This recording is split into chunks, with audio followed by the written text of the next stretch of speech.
श्री शिवाय नमस्तु भयम। दोस्तों, जैसा कि आप सभी लोग जानते हैं कि 23 फरवरी 2026 यानी कि सोमवार के दिन फाल्गुन महीने की शुक्ल पक्ष षष्ठी तिथि और सोमवार व्रत पड़ रही है। और दोस्तों, इसी दिन किया गया 7 चने की दाल वाला उपाय कभी भी विफल नहीं जाता है।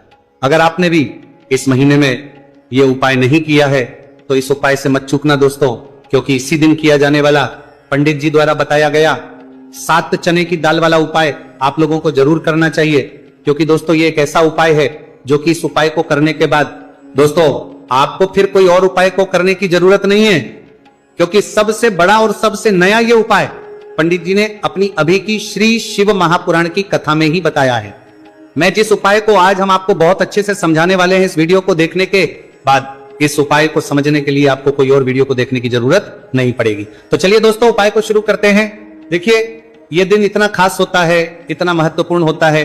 देखा गया है कभी कभी बड़े बड़े पूजा पाठ अनुष्ठान से जो मनोकामना पूर्ण नहीं होते। 23 फरवरी 2026 सोमवार षष्ठी तिथि के दिन एक छोटे से उपाय करने से ही आपकी मनोकामना पूर्ण हो जाती है। और बहुत सारे लोगों ने इस उपाय को किया भी है और उनको इस उपाय को करने का फल भी जरूर मिला है। अगर आप लोग भी इस उपाय को सोमवार षष्ठी तिथि के दिन करना चाहते हैं तो आप इस उपाय को पहले अच्छे से समझ लेना, सुन लेना, उसके बाद करना। आपको इस उपाय का फल जरूर मिलेगा। और इस उपाय को कर लेने से आपके घर में चाहे किसी भी प्रकार की दुख और समस्या क्यों ना चल रही हो, चाहे आपको उसका कारण भी नहीं पता है कि भाई ये समस्या कारण से चल रही है, उसका कुछ भी कारण हो सकता है, जैसे पितृदोष हो सकता है या किसी भी तरह का मंगल दोष भी हो सकता है, और भी बहुत तरह के दोष होते हैं, कुछ भी हो सकता है।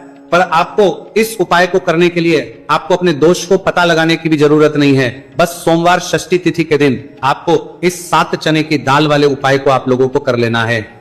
ये एक ऐसा उपाय है जिस उपाय को अगर किसी विशेष दिन पर किया जाए तो भाई उस विशेष दिन का जो है वह तो हमें मिलता है, पर हमने उस दिन पर इस चने की दाल वाले उपाय को किया है तो हमें उससे भी बड़ा फल मिलता है। और फल बहुत जल्दी मिलता है, क्योंकि आप इस उपाय को बहुत ही बड़े और विशेष दिन पर कर रहे हो। क्योंकि दोस्तों, 23 फरवरी 2026 यानी कि सोमवार के दिन षष्ठी तिथि का बहुत ही ज्यादा बड़ा महत्व होता है।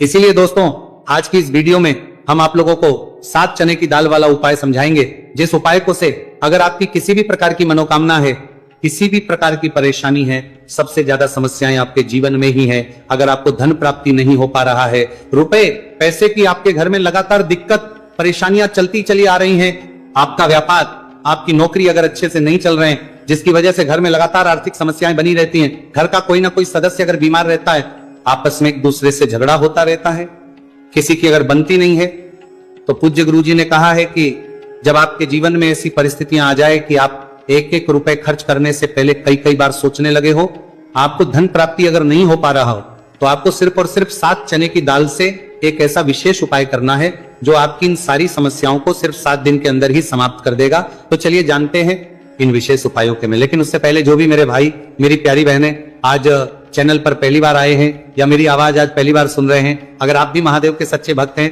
तो वीडियो को लाइक और चैनल को सब्सक्राइब जरूर कर लें और कमेंट बॉक्स में लिखे हर हर महादेव। चलो अब बात करते हैं उपाय की। देखिए, पहला और दूसरा उपाय दोनों ही बहुत ही खास है और तीसरा उपाय धन प्राप्ति का उपाय होने वाला है। देखो, अब पहला उपाय जो है वो आपको धन प्राप्ति और पारिवारिक सुख शांति के लिए होगा। दूसरा उपाय आपके मान सम्मान और सुख की प्राप्ति के लिए है। वीडियो पूरा जरूर देखना और आगे बढ़ने से पहले वीडियो को एक लाइक जरूर करना। देखिए, सबसे पहले हम जान लेते हैं गुरुजी द्वारा बताए गए पहले उपाय के बारे में। देखो, इस उपाय के लिए आपको लेना है एक गोल बाती का दीपक। आप चाहें तो मिट्टी का ले सकते हैं या फिर घर से शुद्ध आटा मढ़कर उसका दीपक आप तैयार कर सकते हैं। इसके बाद आपको लेना है शुद्ध गाय का घी। अगर वो नहीं है तो कोई भी देसी घी इस्तेमाल कर सकते हैं जिससे आपको दीपक प्रज्वलित करना है। देखो, अब ये सब सामग्री लेकर आपको जाना है प्रदोष काल में आपके घर पर तुलसी जी के घेरे के पास में। देखो, ये उपाय तो आपको अवश्य करना है। देखो, वहां पहुंचकर सबसे पहले वो दीपक आपको प्रज्वलित कर देना है और ओम नमो भगवते वासुदेवाय नमः का 11 बार जाप करना है। उसके बाद आपको अपने सीधे हाथ में थोड़ी हल्दी लेकर दीपक में अपना नाम और गोत्र बोलते हुए डाल देना है। उसके बाद माता लक्ष्मी से आपको प्रार्थना करना है कि हे महालक्ष्मी, हमारी सभी दुख तकलीफों को दूर करो। हे महादेव, हमारे सब दुख कष्टों को खत्म करो। इस भावना से आपको यह उपाय करना है। चलिए अब बात कर लेते हैं दूसरे उपाय की। दोस्तों, आप सभी जानते हैं कि सोमवार षष्ठी तिथि का दिन समर्पित होता है भगवान महादेव को, यानी कि भगवान महादेव और माता पार्वती को सोमवार षष्ठी तिथि का दिन समर्पित होता है। और जब भी हम शिवलिंग के ऊपर कोई भी उपाय करते हैं तो इससे हमें एक साथ भगवान महादेव की और माता पार्वती की कृपा प्राप्त हो जाती है। देखिए दोस्तों, गुरुदेव ने बताया है कि सोमवार षष्ठी तिथि के दिन किया जाने वाला यह सबसे खास और सर्वश्रेष्ठ उपाय है। 7 चने की दाल लेनी है। देखिए, आप 7 चने की दाल भी ले सकते हैं या फिर 11 भी ले सकते हैं, 21 या फिर 108 चने की दाल भी ले सकते हैं। यदि आप 21 चने की दाल लेते तो ये आपके उपाय के लिए अत्यधिक सर्वोत्तम होता है। तो इस प्रकार से आप कम से कम 7 चने की दाल ले सकते हैं और अधिक से अधिक आप 108 चने की दाल ले सकते हैं। अब देखिए, इसी के साथ में आपको मात्र 1 लोटा शुद्ध जल लेना होगा तांबे के पात्र के अंदर अपने ही घर से, और साथ ही में आपको मात्र 1 से 2 गू के टुकड़े भी लेने हैं। देखिए, सोमवार षष्ठी तिथि का दिन भगवान महादेव को समर्पित होता है। आपको ये जो सारी सामग्रियां हैं इन्हें लेकर के पहुंच जाना है भगवान शिव के मंदिर में। इस उपाय को आप सुबह से लेकर के शाम तक किसी भी समय में कर सकते हैं, लेकिन यदि आप शाम के समय इस उपाय को करते हैं तो यह उपाय आपके लिए और अधिक सर्वोत्तम होता है। तो यदि आपको प्रदोष काल के समय में समय मिल जाता है तो फिर आप प्रदोष काल में भी कर सकते हैं, या फिर आप पूरे ही दिन में किसी भी समय इस उपाय को कर सकते हैं। देखिए, शिव मंदिर पहुंचने के बाद सबसे पहले तो दक्षिण दिशा में बैठ जाना है। उत्तर दिशा की तरफ आपको अपना मुख कर लेना है।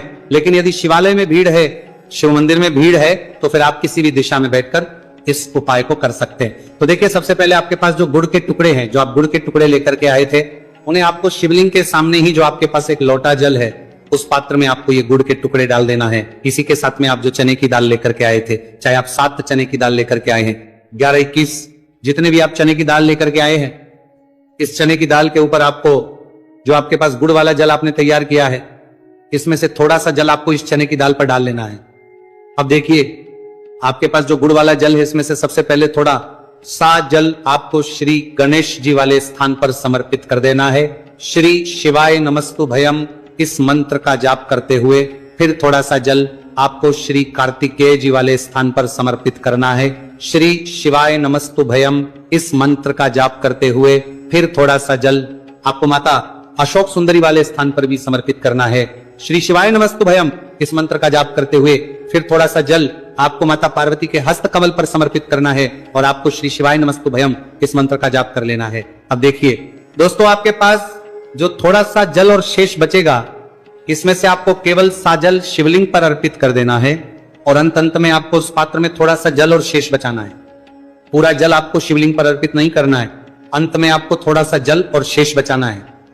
अब देखिए, आप जितनी भी चने की दाल लेकर के आए हैं, अगर आप 7 चने की दाल लेकर के आए हैं तो आपको 7 बार श्री शिवाय नमस्तु भयम इस मंत्र का स्मरण कर ले हैं।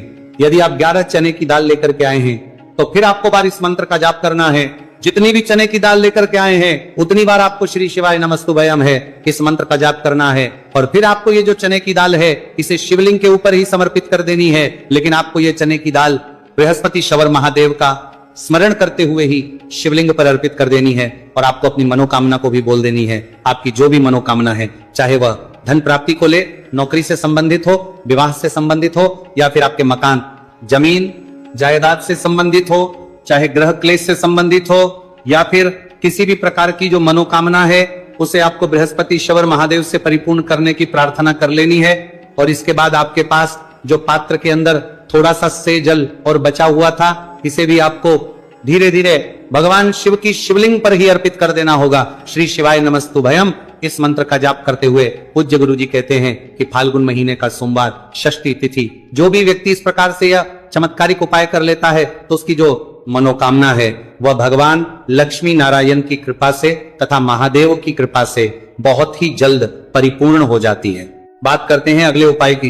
देखो, इस उपाय के लिए आपको मात्र 2 लौंग लेनी होगी, यानी कि आपको लौंग का जोड़ा लेना है। 2 फूल वाली आप लौंग लेनी है। लौंग का जोड़ा कहीं से भी खंडित नहीं होना चाहिए, इस बात का ध्यान रखें। इसी के साथ में आपको लेना होगा लाल चंदन का पाउडर। देखिए, यदि आपके पास लाल चंदन की लकड़ी है तो उसे घिस कर भी आप चंदन के रूप में प्रयोग कर सकते हैं। यदि पाउडर है तो उसका भी आप अपने उपाय के लिए प्रयोग कर सकते हैं। देखिए, चंदन जो है वो तेज का प्रतीक माना गया है और साथ ही साथ जीवन के अंधकार को दूर करने का प्रतीक। अब इसी के साथ में आपको मात्र एक तांबे के पात्र के अंदर शुद्ध जल लेना होगा अपने घर से। अब दोस्तों ये तीनों सामग्री लेकर के सीधे आपको पहुंच जाना होगा भगवान शिव के मंदिर में। देखिए इसी के साथ में आपको एक गोल बाती का दीपक भी लेना होगा। दीपक आप मिट्टी का भी ले सकते हैं, शुद्ध आटा मढ़कर उसका भी तैयार कर सकते हैं, और दीपक में आपको शुद्ध घी का प्रयोग करना है। लेकिन जैसे ही आप इन सामग्रियों को मंदिर में लेकर के पहुंचेंगे, मंदिर में जैसे ही आप चौखट के वहां पर पहुंचेंगे तो मंदिर की चौखट के सीधे तरफ आप जो अपने साथ एक गोल बाती का दीपक लेकर के आए हैं उसे आपको सबसे पहले तो प्रज्वलित कर देना है। यानी कि जैसे ही आप मंदिर की चौखट के वहां पर प्रवेश करते हैं तो उसके सीधे तरफ आपको ये गोल बाती का दीपक प्रज्वलित कर देना है। अब देखिए जैसे ही आप ये दीपक प्रज्वलित करेंगे तो आपकी जो भी मनोकामना है उससे आपको बोल देना है। आप इस दीपक को इस प्रकार से प्रज्वलित करने के बाद इन सभी सामग्रियों को आपको शिवलिंग के पास लेकर पहुंच जाना है। अब देखिए दोस्तों, आपके पास जो एक तांबे के पात्र के अंदर शुद्ध जल है उसमें से आपको केवल आधा लोटा जल ही भगवान शिव के शिवलिंग पर अर्पित करना है। आधा लोटा जल आपको उसी पत्र के अंदर बचा लेना है। अब दोस्तों आपके पास जो 2 लौंग हैं यानी कि लौंग का जोड़ा है से आपको अपना नाम और अपने गोत्र को बोलते हुए आपकी जो भी समस्या चल रही है, आपके जीवन में जो भी परेशानी उत्पन्न हो रही है उन्हें आपको बोल देना है। और ये जो लौंग का जोड़ा है इसे आपको भगवान शिव के शिवलिंग पर अर्पित कर देना है। जैसे आप ये 2 लौंग शिवलिंग पर चढ़ाएंगे तो अपना हाथ जो है वहां पर आपको रखना है और महादेव से आपको प्रार्थना करनी है कि मेरे जीवन की ये जो परेशानियां ये सभी दूर हो जाए। यानी कि आपके जीवन में धन की संबंधित परेशानी चल रही है, कर्ज की समस्या चल रही है, बच्चों का पढ़ाई लिखाई में मन नहीं लग पा रहा है, घर के जो आर्थिक संकट है वह सभी दूर हो, व्यापार आपका ढंग से नहीं चल पा रहा है, घर में रोग की स्थिति बनी हुई है, यानी कि जिस भी प्रकार की आपकी समस्याएं हैं उसे आपको महादेव से बोल देना है और महादेव से इन सभी को दूर करने के लिए आपको प्रार्थना कर लेनी है। अब देखिए दोस्तों, आपने जो 2 लौंग शिवलिंग पर समर्पित की थी उससे आपको वहां से उठा लेना है और इन दोनों लौंग को आपको शिवलिंग से उठा करके सीधे उससे जल के पात्र के अंदर डाल देना है। यानी कि अपने आधा लोटा जल और बचाया हुआ था उसी के अंदर आपको ये 2 लौंग डाल देनी है और साथ में आप जो लाल चंदन लेकर के आए थे उस लाल चंदन को भी आपको उसी पात्र के डाल देना है। यानी कि आधा लोटा जल और बचा हुआ है तो उसी आधे लोटे जल के अंदर आपको ये लाल चंदन भी डाल देना है। अब देखिए इस आधे लोटे जल में है जिसमें आपने 2 लौंग डाली है, लाल चंदन डाला है, उसे सीधे लेकर के आपको पहुंचना है बेलपत्र के वृक्ष के। वहां पर देखिए बेलपत्र का वृक्ष यदि आपके घर पर है तो वहां पर आपको आ जाना है, आपके घर के आसपास कहीं भी है तो वहां पर आपको पहुंच जाना है और उसके आपका जो मुख है वह उत्तर दिशा की ओर होना चाहिए और उसके बाद आपको अपना नाम और अपनी गोत्र को बोलना है और पुनः अपने जो भी परेशानियां शिवलिंग के पास में बोली थी उन्हें आपको वापस से बेलपत्र के वहां पर भी बोलना है, देनी है। और ये जो आधा लोटा जल और है इससे आपको पूरा बेलपत्र के वृक्ष की जड़ में श्री शिवाय नमस्तु भयम इस मंत्र का जाप करते हुए समर्पित कर देना है। तो बस इतना सा उपाय आपको करना है, जो भी आपकी परेशानी है, समस्या है, उससे महादेव निश्चित ही दूर करेंगे। अब दोस्तों हम जान लेते हैं तीसरे चमत्कारी और विशेष उपाय के बारे में। देखिए ये उपाय बहुत ही चमत्कारी है क्योंकि इस उपाय से आपके जीवन में तेज की वृद्धि होगी, यानी कि जीवन से जितना भी अंधकार ही वो सभी दूर होगा। तो इस उपाय के लिए आपको मात्र एक गुड़ का टुकड़ा लेना है। गुड़ का टुकड़ा आपके जीवन में तेज की वृद्धि करता है और साथ ही साथ आपके जीवन से जो है उसे दूर करता है। इसी के साथ में आपको एक चावल दाना यानी कि अक्षत का दाना लेना है। ये चावल का दाना आपके जीवन में सुख शांति को लेकर के आता है, आपके जीवन में धन की जितनी भी परेशानियां हैं उन्हें समाप्त करता है। इसी के साथ में आपको मात्र एक हरा मूंग लेना है। हरा मूंग जो है वह बुध ग्रह को प्रसन्न करता है। देखिए हरे मूंग का उपाय करने से बुध ग्रह मजबूत होता है और बुध ग्रह के मजबूत होने से बुद्धि, ज्ञान और विवेक की प्राप्ति होती है। तो ये सामग्री आपको एक एक लेनी है, यानी कि एक गुड़ का टुकड़ा, एक चावल का दाना, एक हरा मूंग आपको लेना है। देखिए हरा मूंग का दाना और चावल का जो दाना है आपको साबुत लेना है, खंडित नहीं होना चाहिए। और इसी के साथ में आपको मात्र एक तांबे के पात्र के अंदर अपने घर से शुद्ध जल ले लेना है। देखिए अब इन सभी सामग्रियों को लेकर के सीधे आपको पहुंच जाना है भगवान शिव के मंदिर में। आप ये उपाय सुबह से लेकर के शाम तक किसी भी समय कर सकते हैं। देखो ये उपाय आप सोमवार और बुधवार के दिन ही आपको इस उपाय को करना है। तो सबसे पहले तो ये जो एक गुड़ का टुकड़ा है, एक चावल का दाना है और एक हरा मूंग का दाना है उन तीनों को आपको उस जल के पात्र के अंदर डाल देना है। लेकिन ये जो उपाय है आपके जीवन की सारी परेशानियों को दूर करने के लिए होता है। ये विशेष मनोकामना तीनों सामग्रियों से ही आपकी परिपूर्ण हो जाती है। देखिए, आपके जीवन में सुख और तेज होगा तो सभी आपसे वार्तालाप करेंगे, सभी आपसे बात करेंगे और आपका जो मान सम्मान है वो बढ़ता है। और चावल का जो दाना है वो धन में वृद्धि करता है, मन की शांति के लिए होता है। और हरा मूंग जो है वह बुद्धि, ज्ञान और विवेक की प्राप्ति के लिए होता है। अब देखिए, ये जो एक पात्र जल है, इससे आपको भगवान शिव के शिवलिंग पर धीरे धीरे अर्पित कर देना है। श्री शिवाय नमस्तुभयम इस मंत्र का जाप करते हुए और तुमरुकेश्वर महादेव का मन में स्मरण करते हुए। लेकिन तुमरुकेश्वर महादेव का स्मरण करने से ये जो उपाय है पास में बोली थी, उन्हें आपको वापस से बेलपत्र के वहां पर भी बोलना है, देनी है। और ये जो आधा लोटा जल और है, इससे आपको पूरा बेलपत्र के वृक्ष की जड़ में श्री शिवाय नमस्तुभयम इस मंत्र का जाप करते हुए समर्पित कर देना है। तो बस इतना सा उपाय आपको करना है। जो भी आपकी परेशानी है, समस्या है, उससे महादेव निश्चित ही दूर करेंगे। अब दोस्तों, हम जान लेते हैं तीसरे चमत्कारी और विशेष उपाय के बारे में। देखिए, ये उपाय बहुत ही चमत्कारी है, क्योंकि इस उपाय से आपके जीवन में तेज की वृद्धि होगी, यानी कि जीवन से जितना भी अंधकार ही वो सभी दूर होगा। तो इस उपाय के लिए आपको मात्र एक गुड़ का टुकड़ा लेना है। गुड़ का टुकड़ा आपके जीवन में तेज की वृद्धि करता है और साथ ही साथ आपके जीवन से जो है उसे दूर करता है। इसी के साथ में आपको एक चावल दाना यानी कि अक्षत का दाना लेना है। ये चावल का दाना आपके जीवन में सुख शांति को लेकर के आता है। आपके जीवन में धन की जितनी भी परेशानियां हैं उन्हें समाप्त करता है। इसी के साथ में आपको मात्र एक हरा मूंग लेना है। हरा मूंग जो है वह बुध ग्रह को प्रसन्न करता है। देखिए, हरे मूंग का उपाय करने से बुध ग्रह मजबूत होता है और बुध ग्रह के मजबूत होने से बुद्धि, ज्ञान और विवेक की प्राप्ति होती है। तो ये सामग्री आपको एक एक लेनी है, यानी कि एक गुड़ का टुकड़ा, एक चावल का दाना, एक हरा मूंग आपको लेना है। देखिए, हरा मूंग का दाना और चावल का जो दाना है आपको साबुत लेना है, खंडित नहीं होना चाहिए। और इसी के साथ में आपको मात्र एक तांबे के पात्र के अंदर अपने घर से शुद्ध जल ले लेना है। देखिए, अब इन सभी सामग्रियों को लेकर के सीधे आपको पहुंच जाना है भगवान शिव के मंदिर में। आप ये उपाय सुबह से लेकर के शाम तक किसी भी समय कर सकते हैं। देखो, ये उपाय आप सोमवार और बुधवार के दिन ही आपको इस उपाय को करना है। तो सबसे पहले तो ये जो एक गुड़ का टुकड़ा है, एक चावल का दाना है और एक हरा मूंग का दाना है, उन तीनों को आपको उस जल के पात्र के अंदर डाल देना है। लेकिन ये जो उपाय है आपके जीवन की सारी परेशानियों को दूर करने के लिए होता है। ये विशेष मनोकामना तीनों सामग्रियों से ही आपकी परिपूर्ण हो जाती है। देखिए, आपके जीवन में सुख और तेज होगा तो सभी आपसे वार्तालाप करेंगे, सभी आपसे बात करेंगे और आपका जो मान सम्मान है वो बढ़ता है। और चावल का जो दाना है वो धन में वृद्धि करता है, मन की शांति के लिए होता है। और हरा मूंग जो है वह बुद्धि, ज्ञान और विवेक की प्राप्ति के लिए होता है। अब देखिए, ये जो एक पात्र जल है, इससे आपको भगवान शिव के शिवलिंग पर धीरे धीरे अर्पित कर देना है।